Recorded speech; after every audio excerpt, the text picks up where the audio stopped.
I'll tell it straight because that's how it happened. We were sitting in a roadside diner off Route 22, the kind with a crack pie display and a waitress who calls everyone hon. Outside, my Chevy looked like it had fought a dust storm and lost. Inside, she was stirring ice in her tea like she was searching for a lost coin at the bottom of the glass. "You look different," she said. "New haircut," I said, "and the shirt actually has buttons." Always the comedian. "I'm trying to keep the ratings up," I said. "How are you, Tara?" She looked tired in a way mascara can't hide. Pretty as ever, sure, but the edges were worn. Creases near her eyes you only see when someone laughs too often for the wrong people or doesn't laugh enough for the right reasons. "I'm fine," she said. "Can we start with that?" "We can start with whatever you want," I said, even though we both knew the episode she came to shoot. "If you want the hook." 5 minutes later, she said she wanted to come back. Not in a fireworks way, not some big speech. She said it soft, like she was asking for the check. "But before we get there, you should see how the bill got so high. And listen, I promise you this much. If you think the check was the hard part, wait till you hear what she asked next." I had no idea how serious it was going to get. We met at a friend's backyard barbecue in Jersey. I was 27 with a Ford Focus that coughed on cold mornings. I was also the guy who brings the cheap chips and hides them behind the fancy ones so no one sees the price tag. Tara was 24, city shoes on a patchy lawn, cup of lemonade like a prop. She had that look like she belonged everywhere except that backyard. The host, Kevin, introduced us by yelling over the grill smoke. "Tyler, meet Tara. She's the only person here who doesn't think the Yankees will fix themselves by hiring a new hitting coach." "Hi," she said. "I don't trust men who put pineapple on pizza, and I don't trust pitching stats from before lunch." I was going to say your shoes are going to sink into the grass, but sure, start a war, I said. She laughed. We talked. I learned she worked reception at a salon, but spoke like someone who had auditioned for bigger rooms. I told her I was an assistant implementation specialist at a mid-sized software company, which is a fancy way to say I showed new clients where the buttons were and pretended bugs were features. She said, "So you're tech." "Let's not throw big words around," I said. "I'm tech adjacent." We did the small things that night. Stood by the cooler, argued about whether a hot dog is a sandwich, watched the sky go pink. She had this habit of tilting her head when she listened, like she was checking your story for loose screws. By the time Kevin burned his third batch of burgers, Tara had my number, and I had that early feeling that your life just got a minor bump in horsepower. First dates were cheap and honest. Coffee and a walk by the Passaic. We found a dog park even though neither of us had a dog, and rated the names people yelled. Maple. Don't eat that. Always score high. When I finally scraped enough to take her to a sit-down place, she wore a blue dress, and I wore the shirt without ketchup stains. We split a burger and fries because I joked I was training for a marathon of not overdrawing my account. She poked a fry at me. "You doing okay, money-wise?" "Define okay," I said. "I pay my rent on time, and my car starts if I pat the dashboard first." "I like honest," she said. "Keep doing that." We lasted 2 years on honesty and duct tape. My schedule was a disaster. Nights, weekends, on-call, whatever the boss threw. When you're the junior guy, you're the mop. I didn't mind. I liked building things other people could use. I liked the small wins, a client saying thanks, an email getting forwarded with "good job" on top. Where we started to wobble was around year 2, when the rest of her friends started posting ring photos and travel selfies with captions like "manifesting abundance." Tara would look at her phone and then at my sink full of dishes. "Tyler," she said once while I squinted at a spreadsheet. "Don't you ever want more?" "I want sleep," I said. In a day where my boss doesn't say "quick question" at 4:58 p.m., she leaned on the counter. "No, like more. Restaurant where they fold your napkin when you stand up. A vacation you don't have to beg your manager for. Nice shoes that don't blow up your toes." "I want those too," I said. I just thought we were building towards it like normal people. One block at a time, not dropping a whole house from a crane. "I'm not judging," she said. "I'm just tired of waiting." "You're 26, I said. "If waiting was a sport, you'd be benched with a warm-up jersey." She laughed, but the air changed. We ate cheap Thai that night and watched a crime show where the detective solves everything by ignoring his girlfriend. I said I'd never be that guy. She said good. The week after, She sent me a photo of a rooftop restaurant with fairy lights and asked if we could go there sometime soon. I checked the menu and calculated how many billable hours equaled a steak. Over the next months, fights came like drizzle, soft at first, then constant enough to wet your socks. They weren't even real fights. They were these low, slow conversations that start as a whisper and end with someone closing a door a little too carefully. She'd say, "Jenny's boyfriend took her to Napa." I'd say, "Good for Jenny's boyfriend. Don't be like that." "Like what?" "Small." "I'm not small. I'm just on sale." She'd say she wanted to feel seen, and I'd stare at my calendar like it might apologize. I started staying later at work because at least the problems there had tickets and deadlines. At home, it was just vibes and invoices. There was a night in February we tried that rooftop. I booked it weeks in advance. I starched my shirt. She wore red and looked like the part of life you circle in a catalog. We sat, ordered a bottle of mid-range wine, and pretended we didn't both see the price. "This is nice," she said, watching the city. "It is," I said, not thinking about how I'd be eating ramen the next week. A guy at the next table wore a watch you could use to chisel ice. His date had a laugh like glass wind chimes. Tara watched them the way people watch planes take off. "They look good together," she said. "So do we," I said. "Do we?" she said, not mean just asking the kind of question that lands and sits in your lap. We left with 2 desserts to go because I wasn't going to pay for them to be staged under Edison bulbs. The next day, my boss dropped a new project on me. "Big client," he said. "If we land this, you get your chance to move up. But it's nights and weekend for a while." I told Tara about the chance, the courses I wanted to take, the certification I could afford if I ate more eggs. She said, "So you'll be home even less." "For a while," I said. "But then it gets better." "Better when?" she asked. "At 30? 35? When we finally decide to be adults, and then we're already exhausted." "I'm an adult," I said. "The kind with student loans." We went in circles. She'd pull up a photo of a vacation house with a pool. I'd pull up a course syllabus. She said, "I just want to feel like we're moving," and I said, "We are just not fast enough for Instagram." I tried to package it with a joke and a smile and a kiss, but you can't put a bow on a gap. Then came a guy. We didn't know him. My friends didn't know him. He was one of those men who existed at the edge of our world like a rumor with a credit score. Late 40s, owned a couple of properties, drove a black SUV that looked like it subscribed to magazines. He was a client at the salon where she worked. He said things like, "Let's fix that," instead of "I'm sorry you feel that way." He sent flowers to the front desk with notes that were polite to the point of containing no information. He picked her up after a shift and took her to dinners where the napkin got folded by a person whose job title had the word captain in it. Tara told me about him because that's who we were then. We said the quiet things out loud. "He's nice," she said. "He listens." "I listen," I said. "You do," she said. "But you're tired." "With him, everything is easy." "Everything easy costs something," I said. "Is that a proverb?" she said. "No, it's a receipt," I said. We didn't explode. We sloped.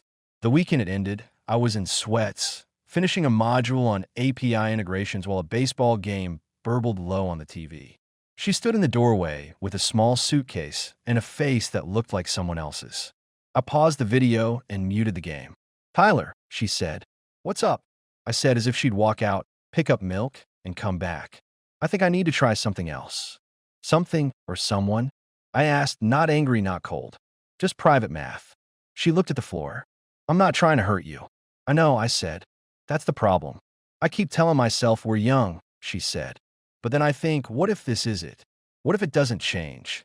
"It changes," I said, "but it's slow. Like watching grass. You have to believe in boring progress." "I don't think I'm built for boring," she said.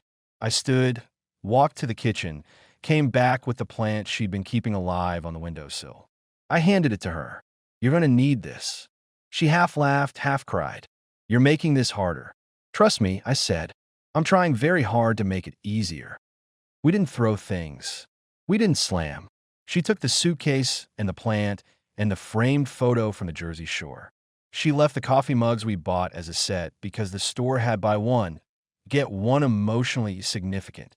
She gave me a hug like a door, closing quietly.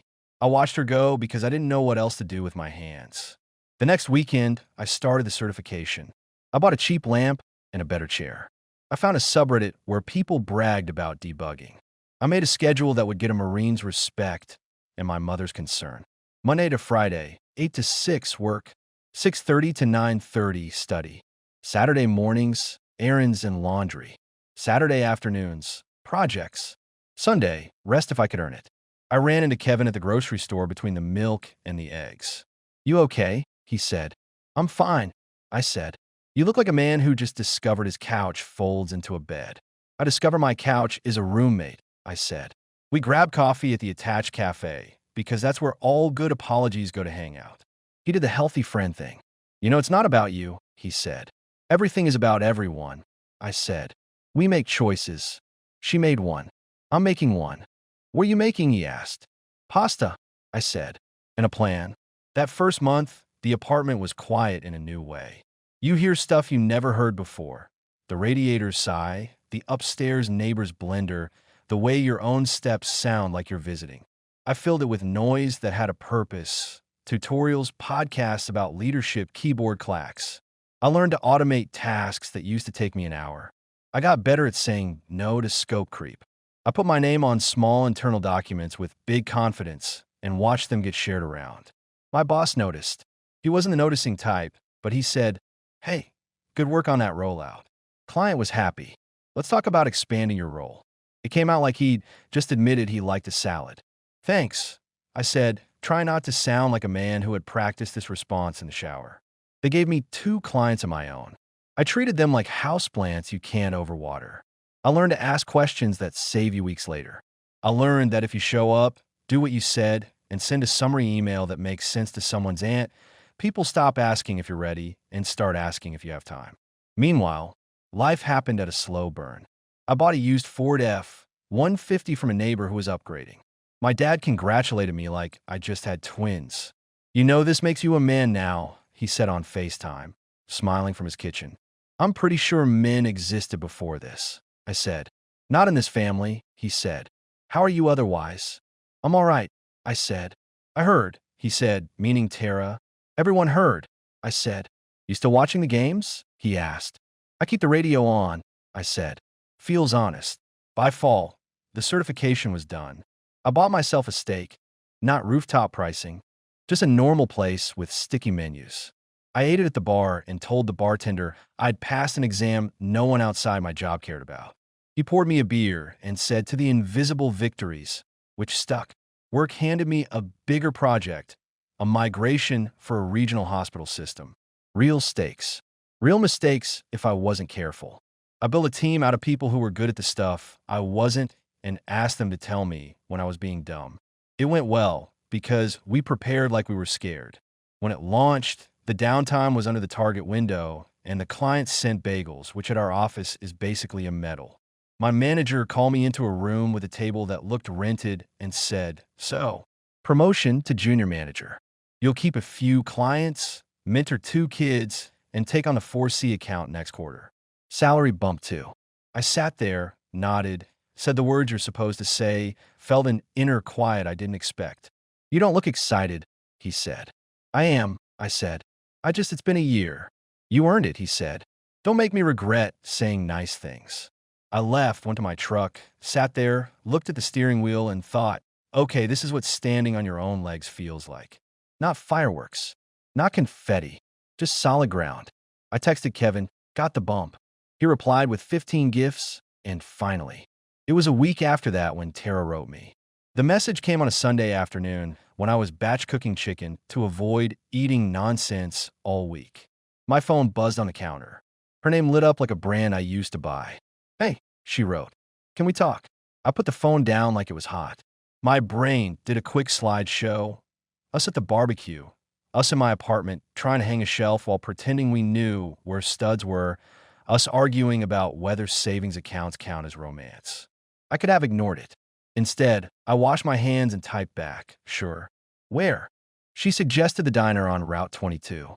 Neutral ground, fluorescent lighting, a menu that hadn't changed since the Bush administration.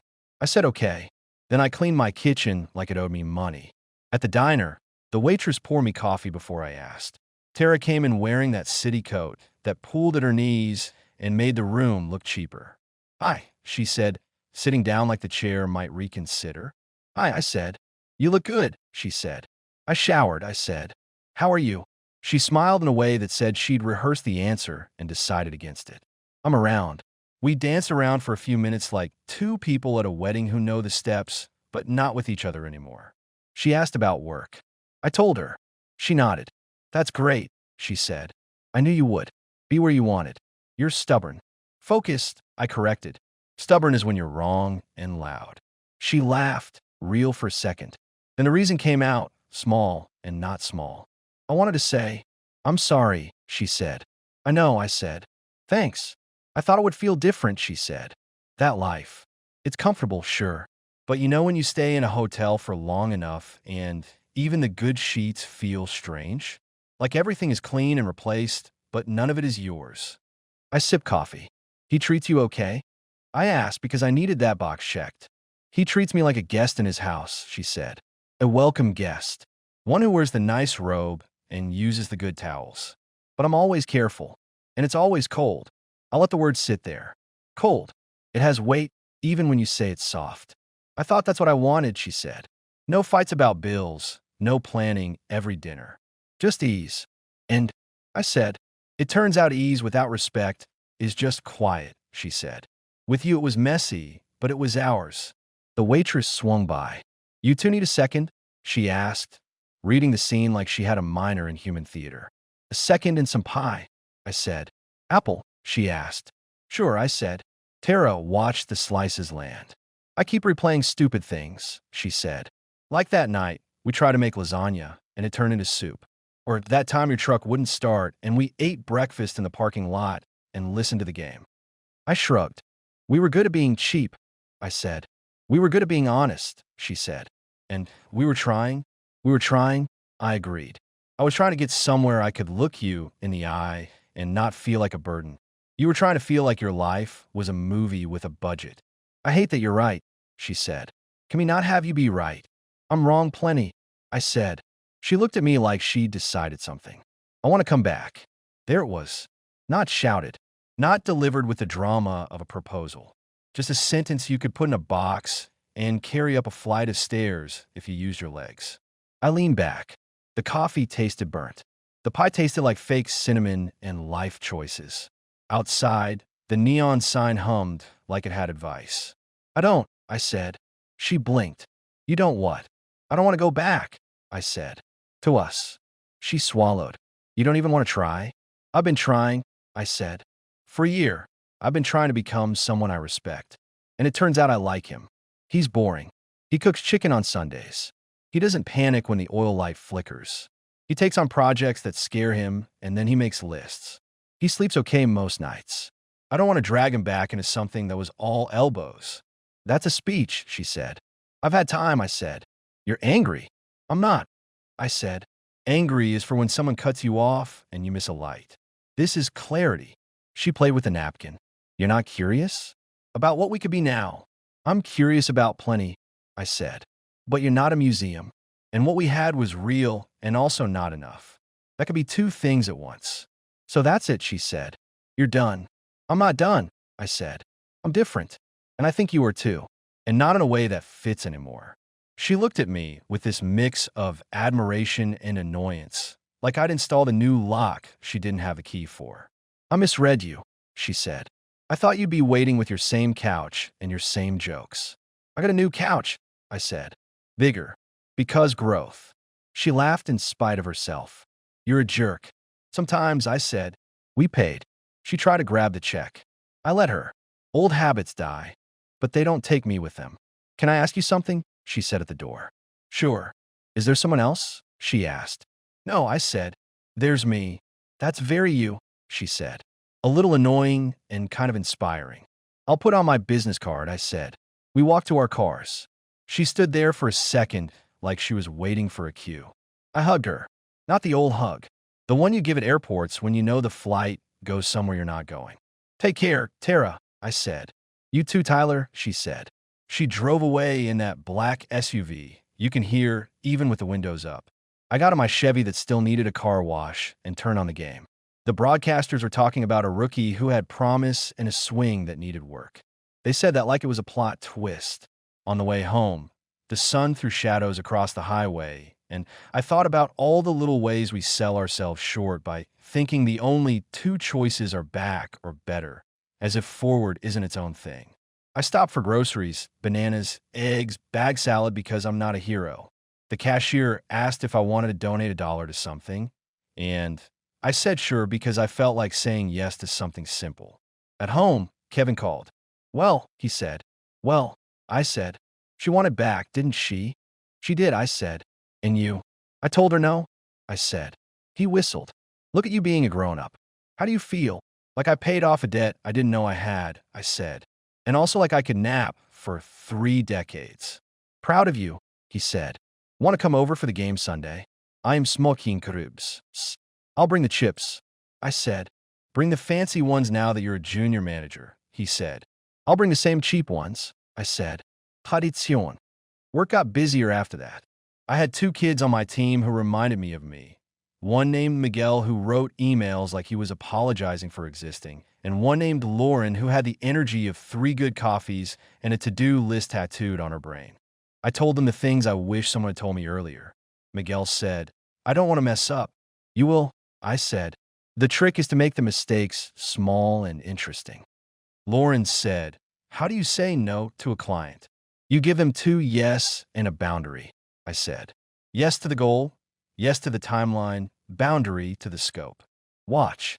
They watched, tried, failed, tried again.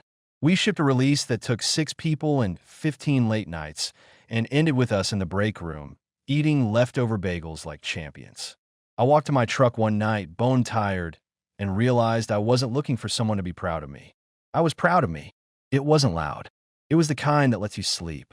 One Saturday in spring, I ran into Tara's friend Jenny at the farmer's market. She held a stack of greens like she just robbed a garden. Tyler, she said, you look alive.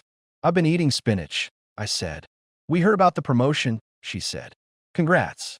Thanks, I said. She's okay, she said, answering a question I hadn't asked. It didn't work out how she expected. She's figuring it out.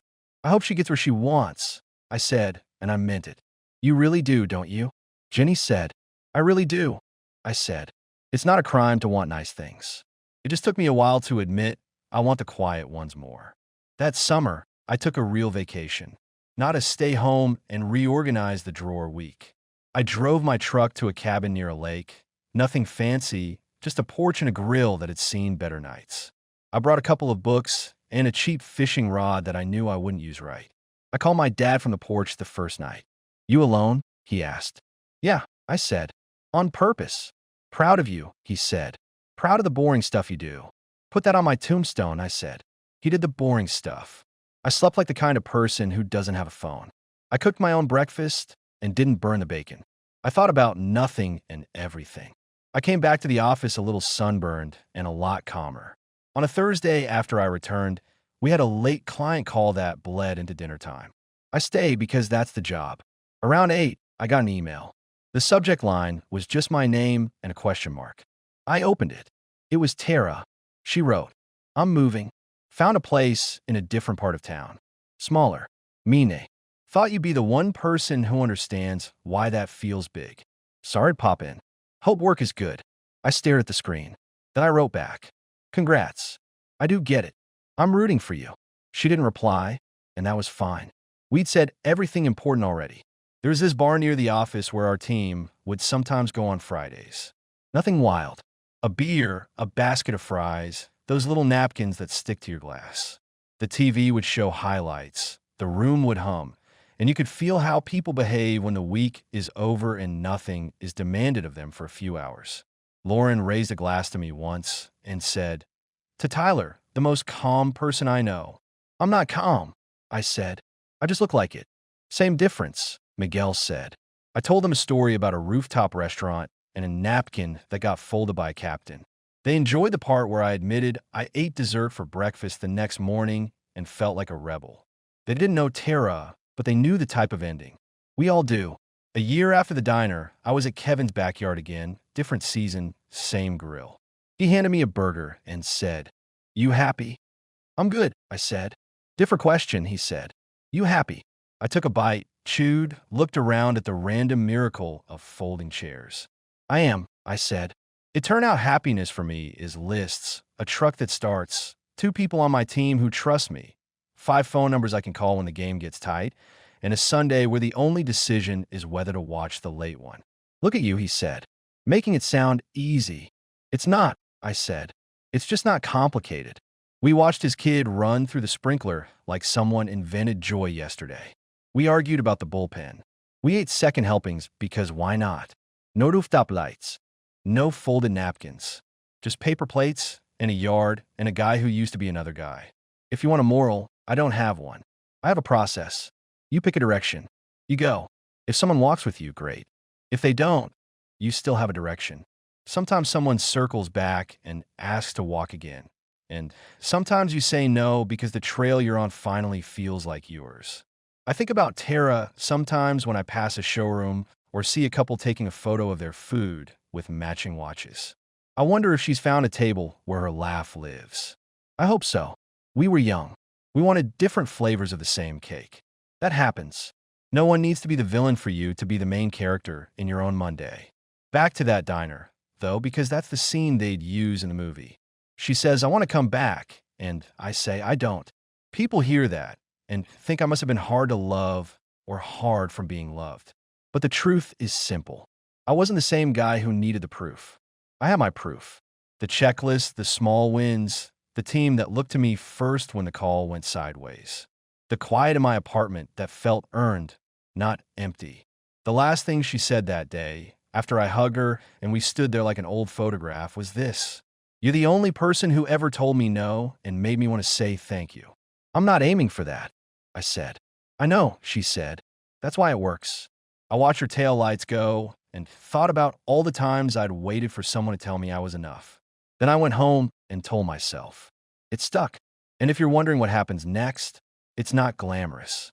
There's still long days and emails that make no sense and a sink I let get away from me. There's also a sense that I'm building a life that won't collapse if a person leaves. On Sundays now, I prep meals like a sitcom dad and call my folks and catch the late game if it's close. Sometimes I take the long way home in the truck and listen to country songs that all sound like they were grown in the same field. I stop checking old photos unless I need to remember what I looked like when I used my oven for storage. New pictures are boring. Friends on a patio, my dad holding a ridiculous spatula, a project whiteboard full of arrows. Every once in a while, I pass that diner. The pie display is still cracked. The waitress still calls everyone Han. And I think that's a good place to say no to the past and yes to a future with fewer napkin tricks and more people who know how to say, we can figure out. It's not a movie. It's not an award. But it's mine. And that's enough.